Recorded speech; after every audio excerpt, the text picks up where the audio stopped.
Welcome to another episode here on Your Digital Makeover. My name is Jerry Colbert, and in today's episode, I'm going to be showing y'all task management inside of Notion. And it's all coming up next.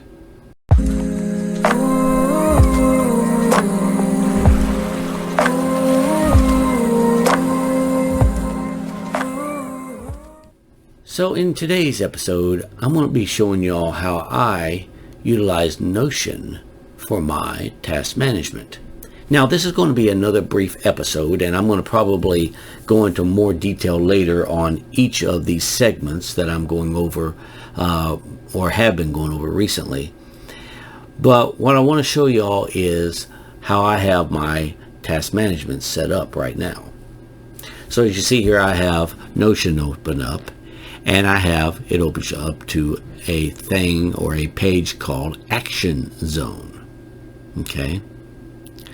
And in the Action Zone, I have my tasks for today. Now, I also have other things that I won't go into right now, but like daily tracking, how I keep track of my notes and stuff like that.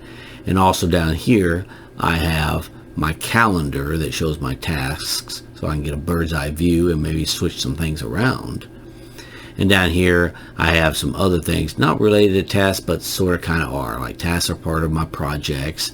I have my habits and routines and some outcome goals and stuff. That's the easy access that I can access at any time. And this is all in my action zone.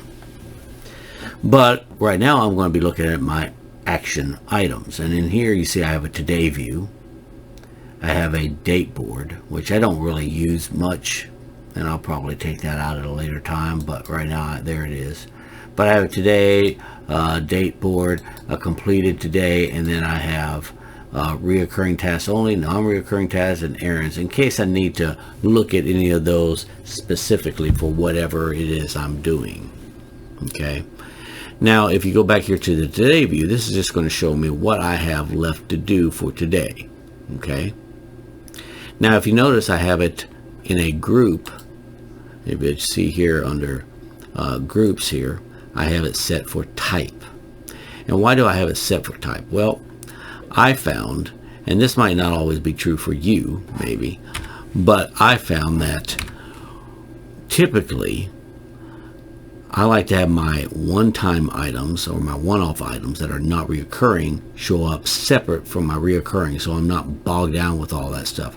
Now, if you had seen what this looked like earlier today, I had some reoccurring tasks at the bottom here separated by the type.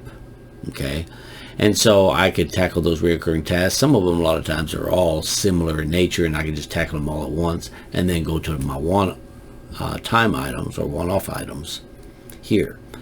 I still have some to do. I've already tackled my reoccurring tasks today, but each of these tasks are set up in a certain way. Now, if you see here, I have a checkbox, so I can check them off.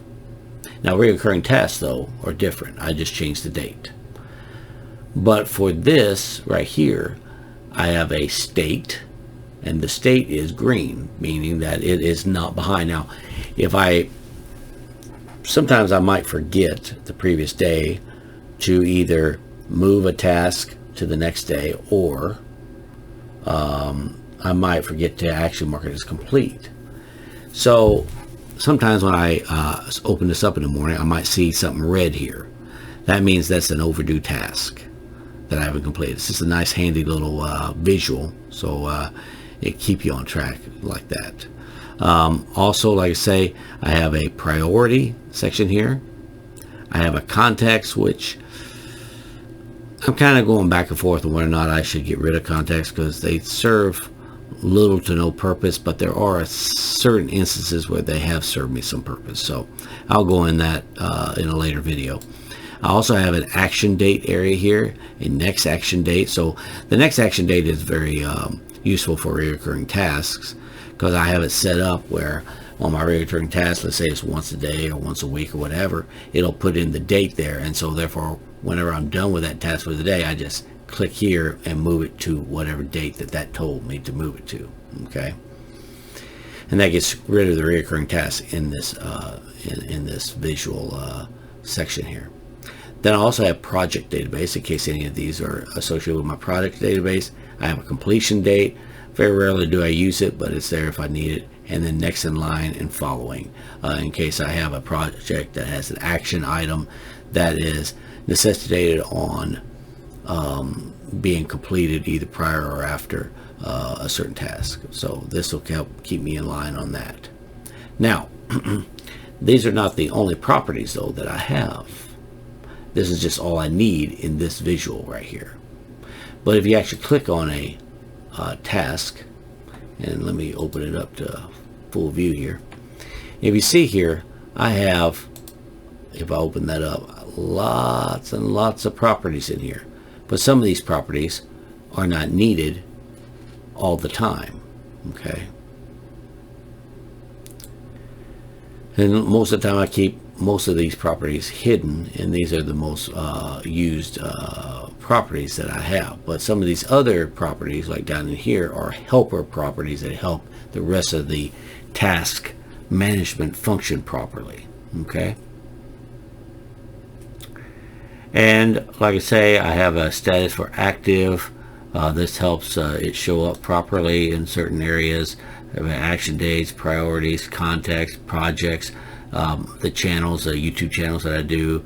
I also have company, so if I need to keep track of company stuff, like for instance, maybe I have it up here that call JCPenney or whatever. I might have JCPenney as a contact here, and then it'll automatically pull up the phone number, so I don't have to go searching for that phone number, right? Pretty simple stuff. I have a people database. A lot of times the people database is hooked to the company, but not always. I have a, like I say, the completion date. I have it done down here. Appointment canceled. Maybe I've canceled my appointment. Sometimes I'd like to keep track of what I've canceled, and that'll be in another video some other time. Then, like I say, I have the next in line, the follow-up, the short note. Maybe I want to leave myself a little note about what this is all about. A URL, scheduled priority, a next action date, reoccurring units. So this is how I set up my reoccurring tasks, right? I just click on there and select days, weeks, whatever, and then I have the intervals as well. Then here I also have reoccurring task. This it gets automatically checked, and that's used in another area, and I'll talk about that later. I also have primary contacts, mobile phone numbers, all associated with the actual company contact. Days, that's also used for the reoccurring tasks. Typically I have that up here. Sometimes these get rearranged without my rearranging them, which is a little annoyance with Notion, but it's nothing really you can't fix. Then down here I have some more reoccurring stuff that has to do with all the formulaic stuff there. Okay.